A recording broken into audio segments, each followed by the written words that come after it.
नमस्ते दोस्तों, शिवी शुक्ला का प्यार भरा नमस्कार। और आज हम आप लोगों को बहुत ही सुंदर कहानी सुना रही हूँ छठ माता की। तो आप लोग सुनिए। अगर पसंद आता है तो कमेंट बॉक्स में कमेंट करिए कि हमारी कहानी कैसी लगी। और आप लोग मेरा सपोर्ट करते रहिए, मेरा मनोबल बढ़ाते रहिए, तभी आपको अच्छी से अच्छी कहानी सुनने का मौका मिलेगा। तो अगर पसंद आए तो लाइक कमेंट और सब्सक्राइब जरूर करिएगा। तो आप लोग सुनिए, पूरी कहानी सुनिएगा, बहुत ही अच्छी है। एक नगर में एक साहूकार रहता है, उसकी बीवी रहती है और दो बेटियां होती हैं उसके। साहूकार अपनी बेटी से बहुत ही प्यार करता है। तो क्या होता है, साहूकार की पत्नी कहती है अपने पति से, साहूकार से, कि भविष्य में मुझे अगर कभी कुछ हो जाता है तो आप शादी मत करिएगा, क्योंकि आप इतना प्यार करते हैं अपनी बेटियों से। और अगर आप दूसरी शादी कर लेंगे तो पता नहीं मेरी बेटी को कैसे रखेगी। उसके बाद कुछ दिन ऐसे ही चलता रहता है। उसकी बीवी की तबीयत खराब होती है और वो ख़त्म हो जाती है। साहूकार बहुत रोता है, दोनों बच्चियां छोटी छोटी हैं, दोनों को देख के बहुत परेशान होता है। थोड़े दिन बीतता है, उसके बाद में क्या होता है कि उनके नात रिश्तेदार अगल बगल सब लोग सलाह देते हैं कि आप सेठ जी शादी कर लीजिए, तो इसको माँ मिल जाएगी और आपका घर भी संभालने वाली आ जाएगी और इसको प्यार करने वाली माँ मिल जाएगी। साहूकार कहता है, नहीं, हम जो है शादी नहीं करेंगे। मैं अपनी बच्चियों से बहुत प्यार करता हूँ और दूसरी माँ आएगी, पता नहीं कैसे रखेगी कैसे नहीं रखेगी मेरी बेटियों को, तो मैं शादी नहीं करूँगा। उसके बाद समय बीतता जाता है, दिक्कत भी होती है थोड़ा बहुत और लोग दबाव भी डालते हैं साहूकार के ऊपर। साहूकार शादी कर लेता है और बीवी घर में ले आता है।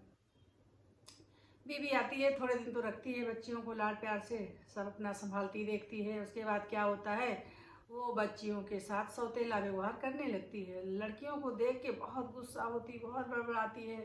उसको फूटी आँख लड़कियाँ नहीं सुहाती थी, बड़ी प्यारी प्यारी बच्चियाँ थी, बहुत सीधी सादी थी, पर करे तो क्या करे भाई, दूसरी माँ थी।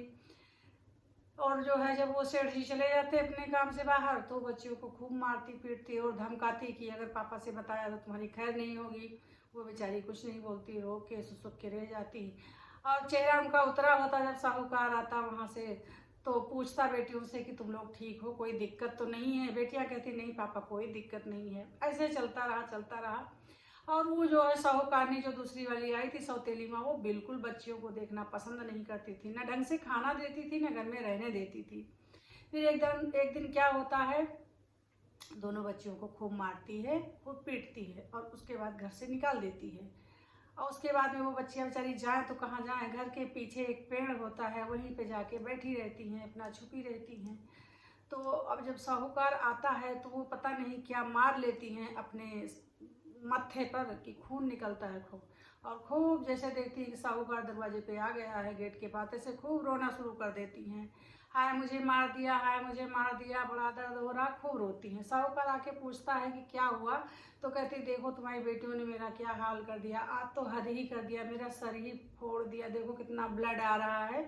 खूब रोती हैं। साहूकार कहता है, जाने दीजिए, कोई बात नहीं, बच्चियां हैं, बिना माँ की बच्ची हैं, धीरे धीरे सब समझेंगी, बड़ी हो जाएंगी, कोई दिक्कत आपको नहीं होगी। साहूकारनी कहती, ना आज तो हद ही हो गया है, अब या तो इस घर में बेटियां रहेंगी या तो मैं रहूंगी।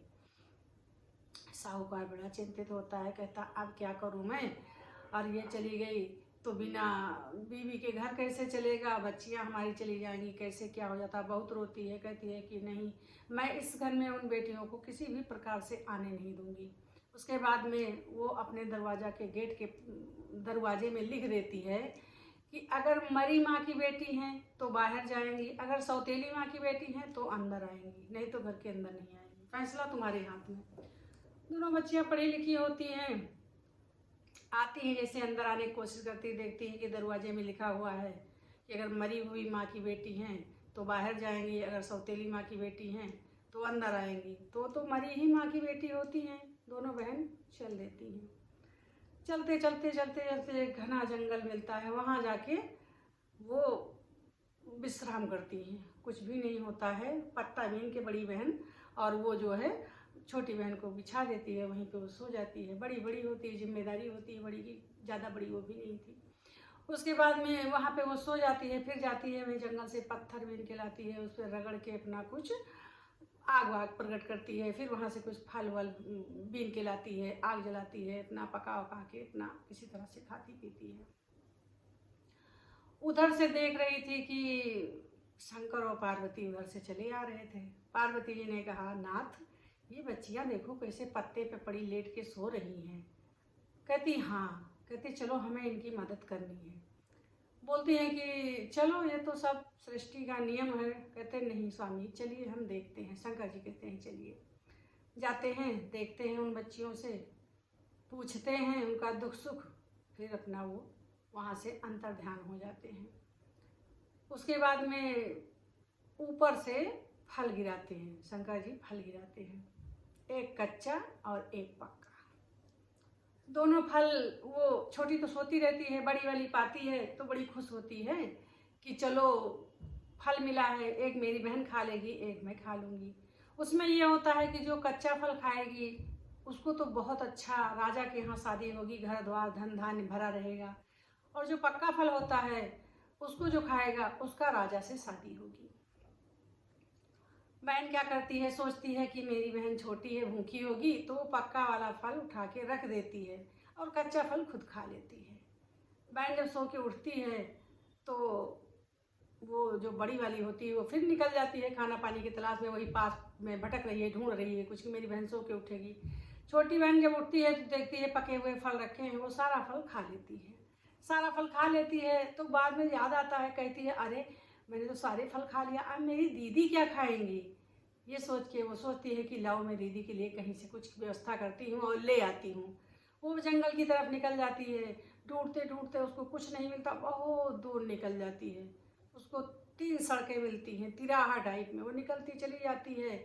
उसके बाद में वहाँ से वापस आती है जब, तो वो रास्ता भटक जाती है, भूल जाती है, नहीं आ पाती अपनी बहन के पास में। बहुत रोती है, परेशान होती है कि मेरी दीदी मुझे ढूंढ रही होगी, अब मैं क्या करूँ, मैं तो रास्ता भी नहीं जान पा रही हूँ।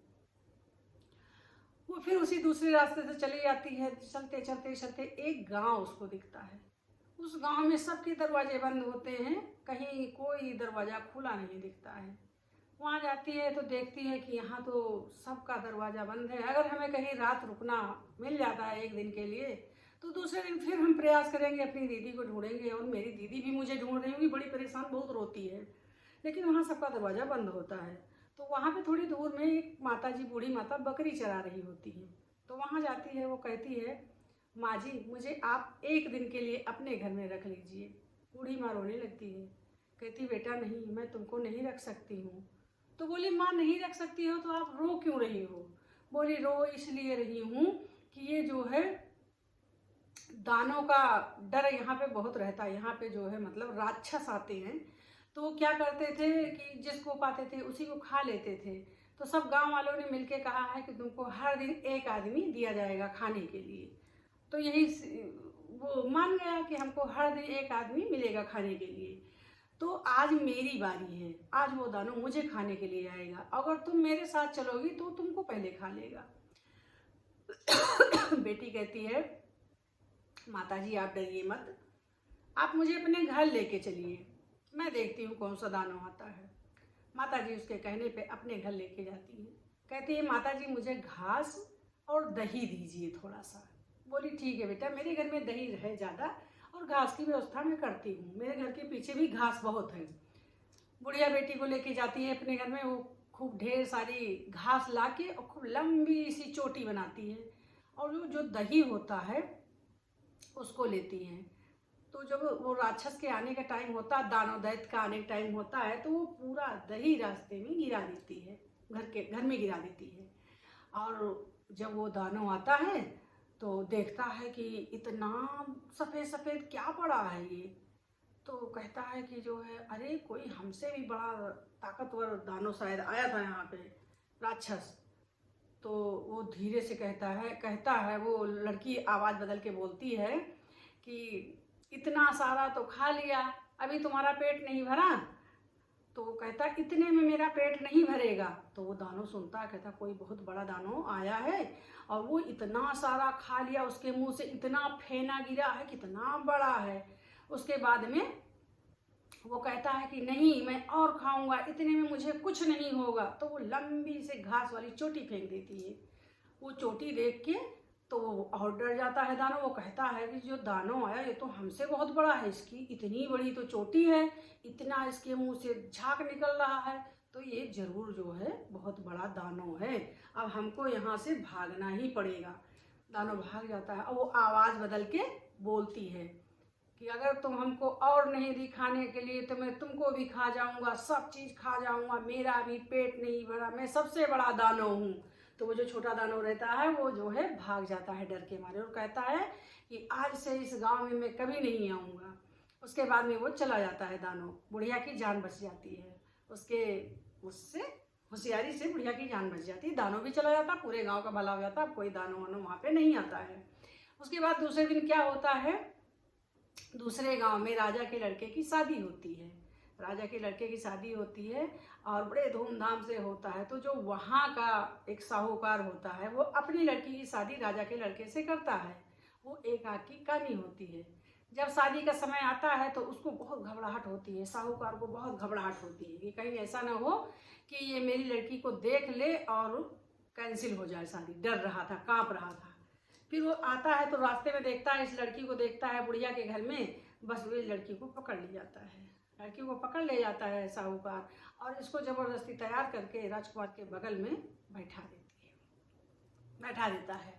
शादी होती है, शादी हो जाती है रात भर में। उसके बाद में जो है वो खाना पीना खाता है तो इसने जो है अपने एक रुमाल लिए रहती है, उसी में सारी लिख के सारी बात और राजकुमार को दे देती है। तो जब वो खाना खाने के बाद में मुंह पोंछता है तो वो चुप्पे से अपनी रुमाल देखता है कि इसमें लिखा क्या है। और उसके बाद में जब सुबह होती है तो फिर उस लड़की को बैठा देता है, अपनी वो कानी वाली लड़की को। तो वो रुमाल पढ़ता है, समझ जाता है। वो कहता है कि मैं इससे शादी नहीं करूँगा, मैं इससे शादी नहीं करूँगा, मैं इसकी कोर ले ही नहीं जाऊँगा। राजकुमार का लड़का कहता है। पूरे गांव में ढिंढोरा पिट जाता है कि भाई शादी हो गई, दुल्हन ले जाने से राजकुमार मना कर रहा है क्योंकि उसने रुमाल में लिख दिया था कि हाँ तुम्हारे साथ छल हो रहा है, ऐसी ऐसी बात है, ये लड़की कानी है एक आँख की और मेरी शादी तुम्हारे साथ हो रही है। चली जाती है, वो गायब हो जाती है।